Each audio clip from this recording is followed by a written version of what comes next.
को अब ज्यादा पेंशन मिलेगी। बैंक मैनेजमेंट और यूनियंस के बीच हुई पहली बैठक में 100% डीए के आधार पर पेंशन को बढ़ाकर देने पर सहमति बन गई है।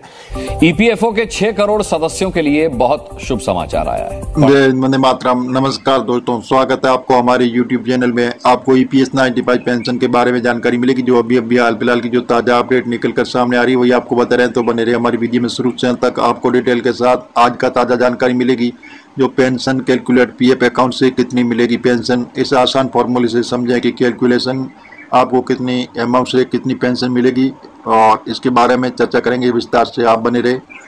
कर्मचारी भविष्य निधि संगठन रिटायरमेंट के बाद भी इनकम को जारी रखने के लिए प्रोविडेंट फंड स्कीम चलाई जा रही है। इस स्कीम में निवेशक हर महीने अपनी सैलरी में से एक फिक्स्ड अमाउंट पीएफ अकाउंट में डिपॉजिट करता है, और पीएफ अकाउंट में जितना कर्मचारी कंट्रीब्यूट करता है उतनी कंपनी द्वारा कंट्रीब्यूट किया जाता है। वहीं कंपनी द्वारा किया जा रहा कंट्रीब्यूट में से 3.67 एम्प्लॉय प्रोविडेंट फंड और 8.33% एम्प्लॉय पेंशन स्कीम में जाता है। और जैसे पीपीएफ में भी निवेशक को एम्प्लॉय डिपॉजिट लिंक का बेनिफिट मिलता है। आपको जानकारी के लिए बता दें कि अगर पीएफ मेंबर की समय मृत्यु हो जाती है तो वो पीएफ अकाउंट के नॉमिनी को 7 लाख रुपए तक का इंश्योरेंस मिलता है। अगर आप भी पीएफ अकाउंट में निवेश करते हैं तो चलिए आपको बताते हैं कि आपको कितनी पेंशन मिलेगी, कितना मिलेगा पेंशन। तो ईपीएफओ में निवेशक को सुविधा मिलती है कि वह पेंशन और ईडीएलआई बेनिफिट को कैलकुलेट कर सकते हैं। इसमें वह जान सकते हैं कि उनके द्वारा किए गए टोटल निवेश पर कितना पेंशन और कितना ईडीएलआई का लाभ मिलेगा। इसके लिए ईपीएफओ की ऑफिशियल वेबसाइट पर निवेशकों को पेंशन कैलकुलेट की सुविधा मिलती है। इसमें आप अपनी नौकरी और इनकम की जानकारी देकर चेक कर सकते हैं कि मैच्योरिटी के बाद आपको कितना मंथली पेंशन मिलेगा। आपको पेंशन कैलकुलेट के पेज को ओपन करना है और उसके बाद आप अपना डेट ऑफ बर्थ दर्ज करें और नौकरी ज्वाइन करने छोड़ने जैसे बाकी सभी डिटेल भरें। अब आपको अपडेट डिटेल पर क्लिक करना है। उसके बाद आपको स्क्रीन पर 58 साल की पूरी होने की तारीख, अर्ली पेंशन के लिए 50 साल की उम्र और पेंशन सर्टेन डेट कैलकुलेट करके शो होगा। वही अगर आप चाहे तो 50 साल की उम्र के बाद भी आप पेंशन का लाभ ले सकते हैं। हालांकि अर्ली पेंशन में की राशि कम हो जाती है, तो 58 साल की हो जाने के बाद आपको पूरी पेंशन मिलेगी। आप पेंशन कैलकुलेट में पेंशन स्टार्टिंग डेट और पेंशन की सैलरी डालकर आपको अपडेट डिटेल पर क्लिक करें। उसके बाद आपको स्क्रीन पर मंथली पेंशन अमाउंट शो होगा। कैसे काम करता है ईडीएलआई कैलकुलेट, आपको ईपीएफओ की आधिकारिक वेबसाइट पर जाकर पीएफ अकाउंट लॉगिन करना होगा। अब डैशबोर्ड सर्विसेज टैब करना होगा और ईडीएलआई पेंशन कैलकुलेट को सिलेक्ट करना होगा। उसके बाद आपके सामने एक नया पेज ओपन होगा और जैसे ऑप्शन में आपको ईडीएलआई बेनिफिट कैलकुलेट को सिलेक्ट करना होगा। ईडीएलआई बेनिफिट कैलकुलेट में आपका ईपीएफ मेंबर की मौत की जैसे हुई है तो जैसे प्रोसेसिंग के लिए बैलेंस कैलकुलेट किया जाएगा, और बैलेंस पीएफ बैलेंस में पिछले 12 महीनों का पेंशन कंट्रीब्यूटर को टोटल होता है। आप ईपीएफ पासबुक में प्रोसेसिंग बैलेंस चेक कर सकते हैं पेंशन के रेट में। इस प्रकार आपको पता चल जाएगा कि आपकी ईपीएस पेंशन कितनी आपकी बन रही है, कितनी आपको मिल रही है। इसके बारे में डिटेल के साथ आपको जानकारी मिलेगी। जी हाँ दोस्तों, और भी बताया जा रहा है कि सरकार आपके लिए बहुत ही अच्छा कदम उठा रही है, जिससे आने वाले दिनों में ईपीएस 95 पेंशन धारकों को बहुत ही अच्छा लाभ मिलने वाला है। जिसमें बताया जा रहा है कि आपकी लंबे वक्त की जो मांग कर रहे हैं आप, वो पूरी होती हुई दिखती नजर आ रही है।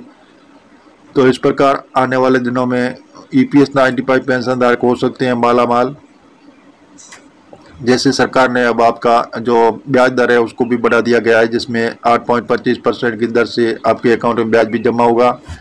वो भी इस माह के अंतिम सप्ताह तक अनुमान लगाया जा रहा है कि आपके अकाउंट में जमा भी हो सकता है। और जी हाँ दोस्तों, बताया जा रहा है कि ईपीएस 95 पेंशन धारकों को सुप्रीम कोर्ट के आदेश अनुसार आपको हायर पेंशन का भी लाभ दिया जाएगा। जो इस योजना से वंचित लोग हैं उनको इस योजना में जोड़ा जाएगा, उनको भी 5,000 रुपये प्रति माह पेंशन दी जाएगी। जी हाँ दोस्तों, इस प्रकार बताया जा रहा है कि जो ईपीएस 95 पेंशन धारक है उनको मुफ्त मेडिकल सुविधा भी सरकार आपको प्रबंध कराएगी, और आपकी जो मिनिमम पेंशन है 1,000 रुपये उसको बढ़ाकर 9,000 रुपये किया जाएगा। और सरकार आपके इसके ईपीएस 95 पेंशन के दायरे को मजबूत करना चाहती है और भी इसके दायरे में लोगों को जोड़ना चाहती है, इसलिए आपको बहुत ही अच्छा लाभ मिलेगा। बताया जा रहा है कि ईपीएस 95 पेंशन धारकों के लिए सरकार एक बहुत ही अच्छा प्लान बना रही है, जिससे आने वाले दिनों में आपको बहुत ही अच्छा लाभ मिलेगा। जी हाँ दोस्तों, जैसे पहले आप अपने अकाउंट से 50,000 रुपये की निकासी कर सकते थे, उस जगह अब 1 लाख रुपये का अनुमति सरकार ने दे दी। एनी टाइम कोई आप इमरजेंसी के लिए अपने अकाउंट से 1 लाख रुपये निकाल सकते हैं। जी हाँ दोस्तों, इस प्रकार EPS 95 पेंशन धारकों के लिए सरकार कई तरह की सुविधाएं भी उपलब्ध कराई, जिससे आपको बहुत ही अच्छा लाभ होगा। जो ये खबर सुबह से आई है उसके बाद EPS 95 पेंशन धारकों के चेहरे पे खुशी की जैसे लकीरें दिखने लगी है और पेंशन धारक खुशी से झूम उठे हैं कि कई लंबे वक्त से जो मांगे कर रही थी वो मांगे अब पूरी होती हुई दिखती नजर आ रही है।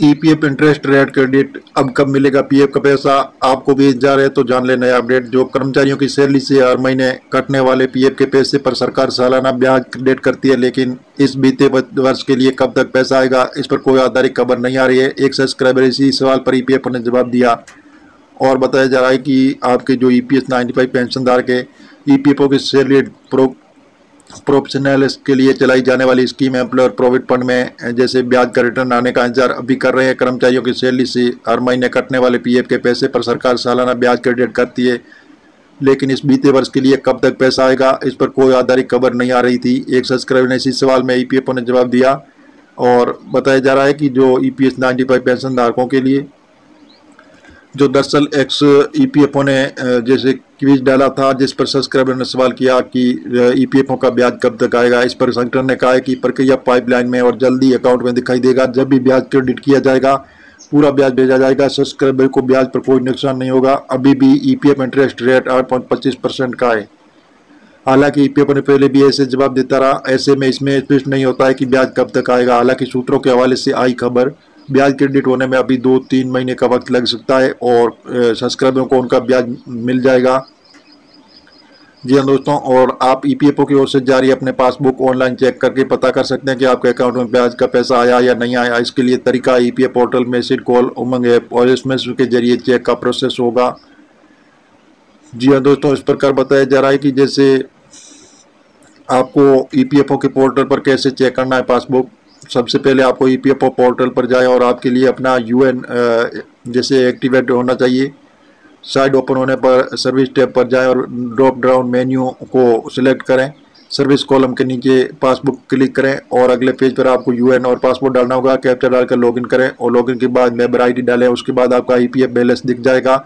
इसमें आपको अकाउंट बैलेंस के साथ सभी डिपॉजिट की डिटेल, स्टेट बिलिंग में estimate ID, member ID, office का नाम, एम्प्लॉय शेयर और एम्प्लॉयर का शेयर जानकारी भी होती है। जी हाँ दोस्तों, इस प्रकार जो मैसेज कॉल सर्विस पर भी आपके सारे डॉक्यूमेंट लिंक होने चाहिए, तभी सर्विस यूज कर पाएंगे। आपको इस जगह पर जैसे मैसेज आएगा उस मैसेज में आपकी पूरी डिटेल आपको बताई जाएगी। हम मीडिया आधारित आपको बता रहे हैं, सरकार से अभी हाल फिलहाल ऐसी घोषणा नहीं हुई है। आप ऑफिशियल वेबसाइट पर जाकर इसकी जानकारी ले सकते हैं और मिलेंगे नई जानकारी के साथ। अगर आप नए और पहली बार है तो चैनल को सब्सक्राइब कर लीजिए ताकि इस प्रकार की जानकारी, सबसे नई जानकारी होगी वो सबसे पहले आपको मिलती रहेगी।